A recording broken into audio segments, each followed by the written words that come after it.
You learn, somewhere between growing up and growing wise, that kindness isn't a contract. It's not a handshake that guarantees loyalty, or a soft word that seals a friendship.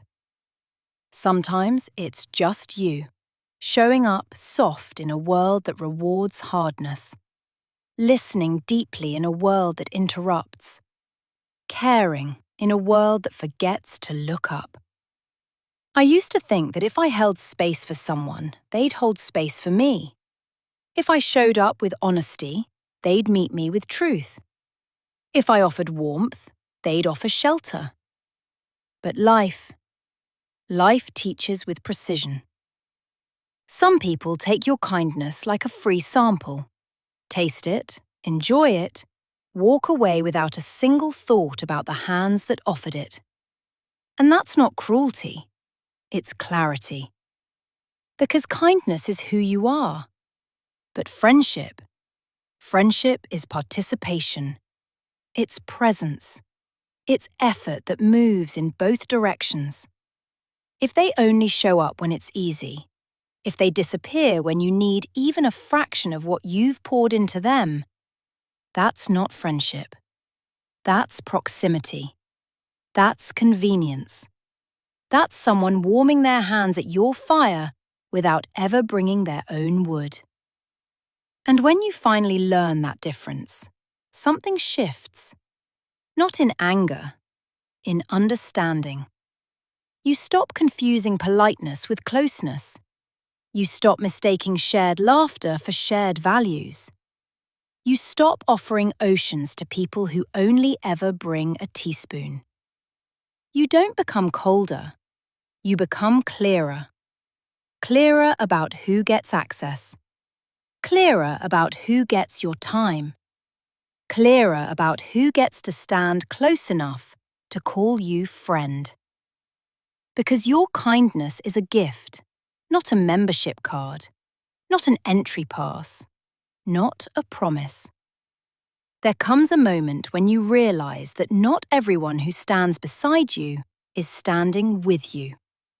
Some people stay close because your light makes their path easier. Some stay because your steadiness keeps their chaos from spilling over. Some stay because your listening gives them a place to empty their noise. But presence without contribution is not partnership.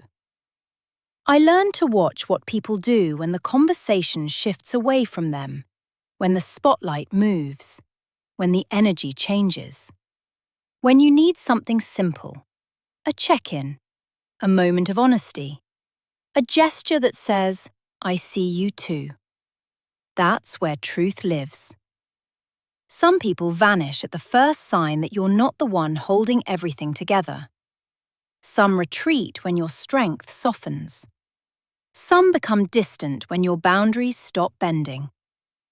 And that distance, that silence, that sudden absence, it teaches you more than their presence ever did. You start to understand that love without responsibility is just sentiment. Support without consistency is just performance.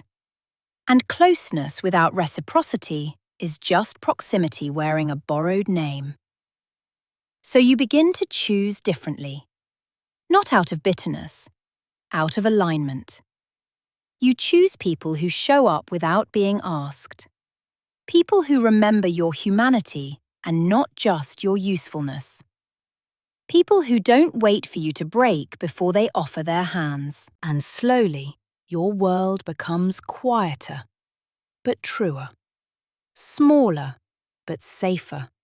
Less crowded, but more real.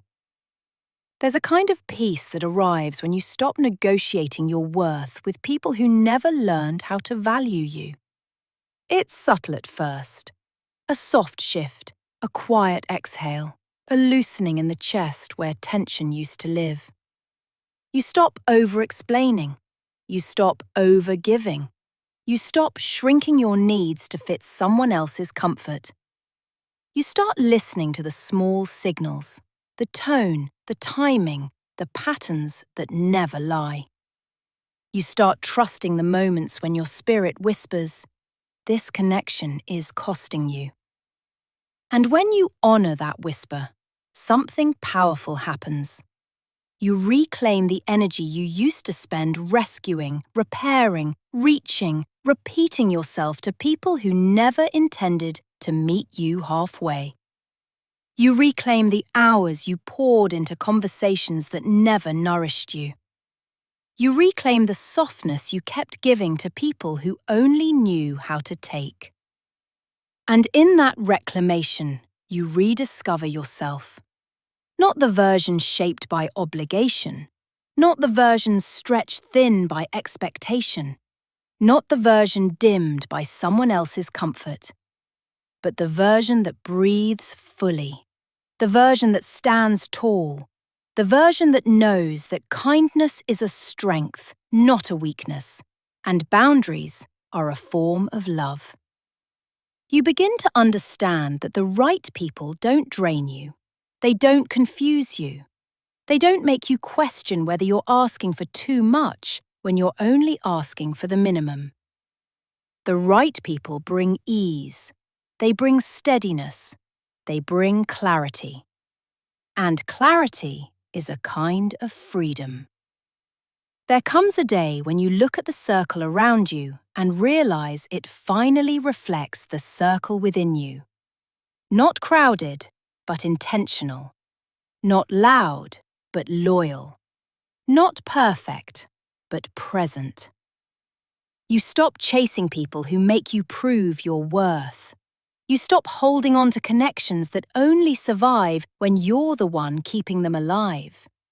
You stop apologizing for needing what every human deserves: care, effort, reciprocity, truth. And in that shift, you make room for the ones who recognize your softness as something sacred. The ones who understand that friendship is a living thing, fed by presence, strengthened by honesty, sustained by mutual care. The ones who don't just take from your light, but bring their own. You begin to walk differently, not harder, but surer.